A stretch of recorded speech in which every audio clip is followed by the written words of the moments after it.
Hello there, how's it going? In the last video, we were talking about the Goldilocks rule, and in this one, we will finish it. We talked about the flow state. First of all, we talked about what Goldilocks really is, and it's the idea of being motivated in work. And in this one, and in this one, we will talk about how to stay focused when you get bored working on your goals. So let's talk about it. One day, an elite coach visited our gym. He had worked with thousands of athletes during his long career. I introduced myself and we began talking about the process of improvement. What's the difference between the best athletes and everyone else? I asked. What do the most successful do that most don't? He mentioned the factors you might expect: genetics, luck, talent, but then he said something I wasn't expecting. At some point, it comes down to who can handle the boredom of training every day, doing the same lifts over and over and over. His answer surprised me because it's a different way of thinking about work ethic. Many of us get depressed when we lose focus or motivation because we think that successful people have some bottomless reserve of passion. But this coach was saying that really successful people feel the same lack of motivation as everyone else. Their difference is that they still find a way to show up despite the feelings of boredom. Hmm. So the idea is that boredom is inevitable. It's inevitable. You will feel bored. And the idea is to keep working despite the feeling of boredom because boredom comes and goes. If you are feeling bored today, doesn't mean you'll feel bored tomorrow. However, if you don't put in the rap today, the rap will be much harder tomorrow. So it's better to do it today regardless of how much bored you are. Because to alleviate boredom is not to not do the work, because that way I think you will get bored even more. The idea is to keep doing it because the feeling of boredom is fleeting, it will go away. Mastery requires practice, but the more you practice something, the more boring and routine it becomes. Once the beginner gains have been made and we learn what to expect, our interest starts to fade.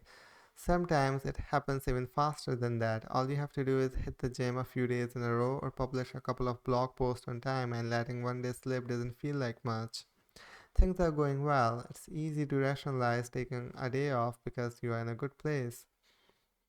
Very good idea.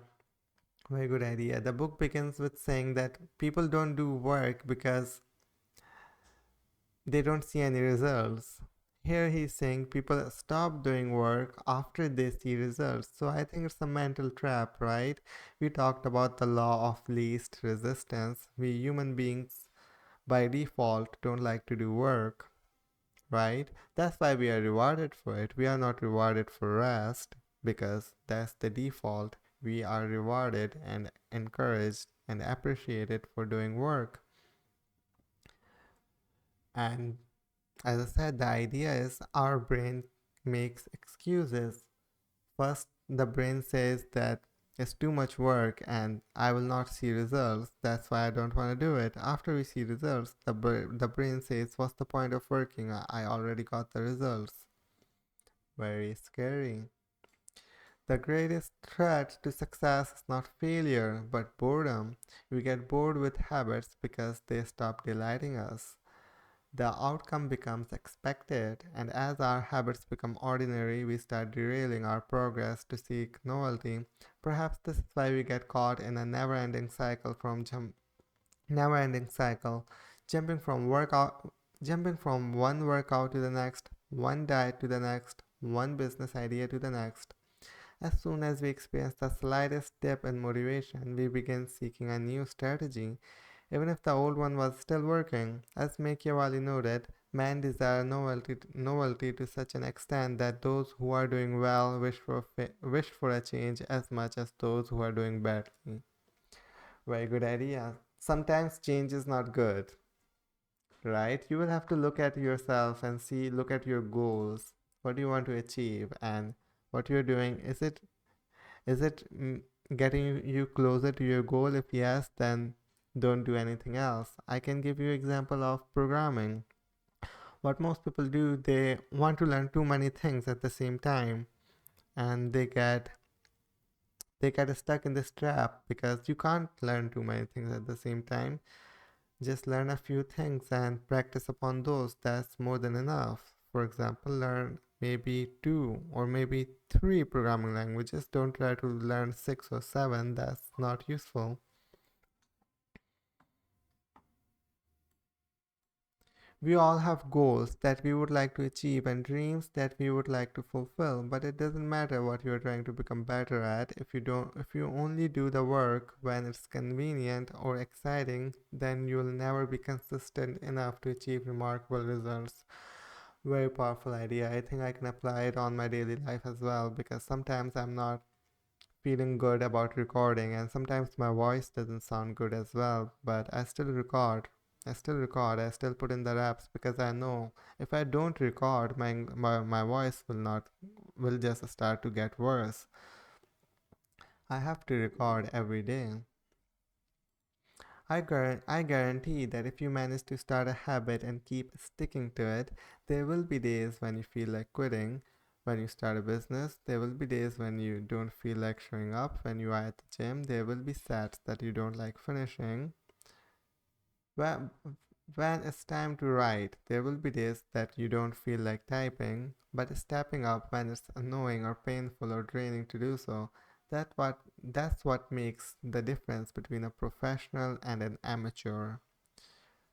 Professionals stick to the schedule, amateurs let life get in the way. Professionals know what is important to them and work toward it with purpose. Amateurs get pulled off course by the urgency of life. Oh, that's so powerful. If you look at elite performers, for them the most important thing is their reps. They put in the reps every day. And a professional athlete, can you imagine him a day for not working out? Working out is the most important thing for the athlete. But for us, our work is the least important thing when it should be the most important thing. Crazy. The only way to become excellence the only way to become excellent is to be endlessly fascinated by doing the same thing over and over. You have to fall in love with boredom. You have to fall in love. Wow, not only expect it, but to fall in love. That's the idea of obstacle is the way. Boredom is inevitable. So the quicker you get used to it, the better. Very good. So let's go over the summary and then we will wrap the chapter up. Chapter summary. The Goldilocks rule states that humans experience peak motivation when working on tasks that are right on the edge of their current abilities. The greatest threat to success is not failure, but boredom. I love this idea. We only do something when our emotions are invested in them. If there are no emotions, we don't do it. That's how we humans are wired. As habits become routine, they become less interesting and less satisfying. We get bored. Anyone can work hard when they feel motivated. It's the ability to keep going when work isn't exciting that makes a difference. Professionals stick to the schedule. Amateurs let life get in the way. Very good ideas. Here we not only talked about Goldilocks rule, how to be motivated, but what do we do when we don't feel motivated? Well, put in the reps as well, because you will never feel bad after doing work. You will always feel accomplished. However, when you skipped a day, don't work, then you will feel guilt. So we always get negative feeling by not working. However, when we put in the work, we will always feel accomplished. So it's just a good idea to put in the reps. So that's it for this video, and I'll see you in the next one. Thank you very much. Bye bye.